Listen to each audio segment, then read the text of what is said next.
안녕하세요. 코드팩토리입니다. 이번 시간에는 if문에 대해서 한번 배워보도록 할 건데요.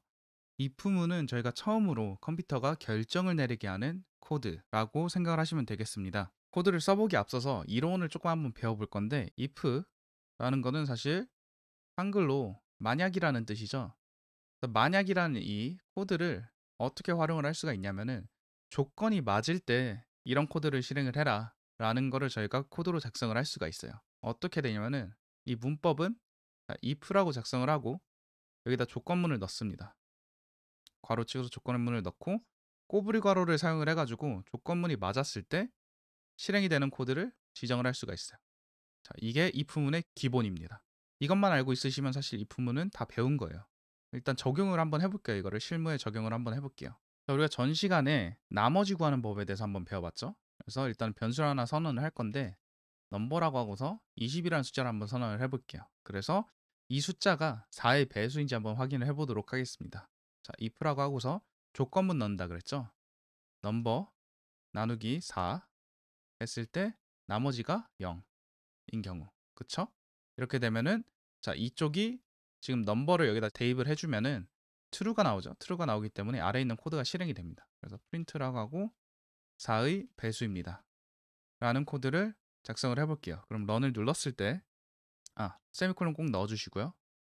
런을 눌렀을 때 4의 배수입니다 라고 이렇게 나오죠. 자, 이게 사실 if문의 뭐 한 반 정도 된다고 보시면 됩니다. 그래서 이거를 숫자를 만약에 19로 바꾼다고 하면은 당연히 아무것도 프린트가 안 될 거예요. 실행을 하고 실행이 다 됐는데 지금 프린트가 아무것도 안 됐죠. 왜냐? 이 조건에 맞지 않았기 때문에 해당 코드가 실행이 안 된 겁니다. 자, if문 같은 경우에는 여러 조건을 체이닝을 할 수가 있어요. 이 체이닝이 뭐냐면은 이 조건이 맞지 않았을 때 예를 들어서 else if라고 해가지고 위 조건이 맞지 않으면은 한 번 더 이 조건을 실행을 해봐라 라는 뜻인데 여기서는 나머지가 1인 경우로 한번 테스트를 해볼게요. 나머지 4로 나눴을 때 나머지가 1 그러면 프린트하고서 나머지가 1입니다. 자, 그리고서 이거를 21로 바꿀게요. 21로 숫자를 바꿀게요. 그럼 자, 이게 어떤 식으로 실행이 되냐면은 자, 컴퓨터가 읽습니다. 코드를 읽어가지고 딱 보는데 여기 if문 시작이다 딱 얘기를 합니다. 그러면은 자, 조건 한번 보자. 조건을 딱 보는데 이게 값이 false죠. 그죠? 21이니까 지금 4의 배수가 아니죠. 그래서 이거를 실행 안 합니다. 이건 실행 안 해요.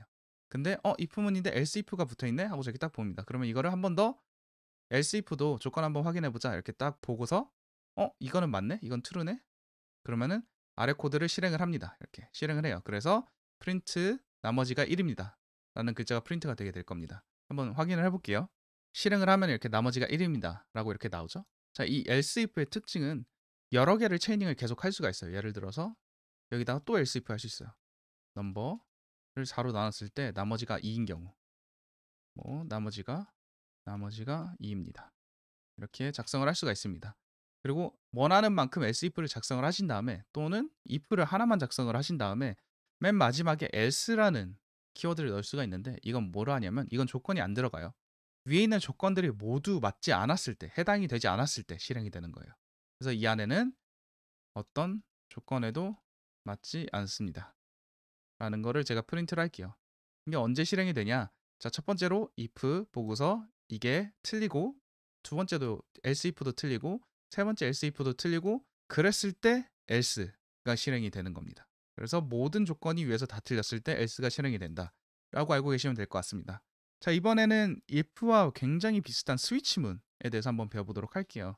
자, 위 코드를 스위치문으로 변경을 하면은 스위치라고 이렇게 작성을 하고 괄호를 연 다음에 조건을 넣으시면 돼요. 넘버고서 4로 나왔을 때 뭐가 될지 여기서는 지금 4로 나왔을 때 0이 될 때를 구해라 라고 직접 말했죠. 근데 여기서는 이 조건문에 해당되는 값들을 바로 입력을 할 수 있어요. 어떻게 하냐면은 꼬부리괄호 열어주고 case라는 키워드를 씁니다. 그래서 넘버를 4로 나눴을 때 나머지가 0인 경우 이런 식으로 하면은 4의 배수입니다 라고 프린트하게 되고 맨 끝에 코드가 끝나면 무조건 브레이크를 넣어 주셔야 돼요. 이게 무슨 뜻이냐면은 케이스 0 그러니까 나머지가 0일 때 이 조건이 맞으면은 이 스위치문을 빠져나와라. 이걸 넣어 주지 않으면은 제가 나중에 케이스문을 더 넣었을 때 케이스 1 이렇게 했을 때 케이스 0이 맞더라도 케이스 1을 체크하게 됩니다. 컴퓨터가. 그러면 이제 시간 낭비이기 때문에 브레이크를 꼭 넣어 주셔야 돼요. 프린트하고 나머지가 1입니다. 브레이크 케이스 2 프린트하고 나머지가 2입니다. 그리고 그러면 else는 어떻게 하냐 스위치에서 else는 default라는 거를 사용을 해주시면은 else랑 똑같이 작용을 하세요. if의 else 문이랑 똑같은 겁니다. 여기다가 어떤 조건에도 맞지 않습니다. 라고 작성을 하고 브레이크를 하시면은 지금 저희가 위에 쓴 이 if 문과 여기 아래의 스위치 문이 완전 똑같은 거세요. 그래서 여기에 디바이더를 하나 넣고 진짜로 똑같은 값이 나오는지 한번 확인을 해볼게요. 런을 눌렀을 때 나머지가 1입니다. 라고 나오고 그 다음에 또 나머지가 1입니다. 라고 추가적으로 나오죠. 그래서 이 if와 스위치는 완전 똑같은 용도로 사용할 수가 있다.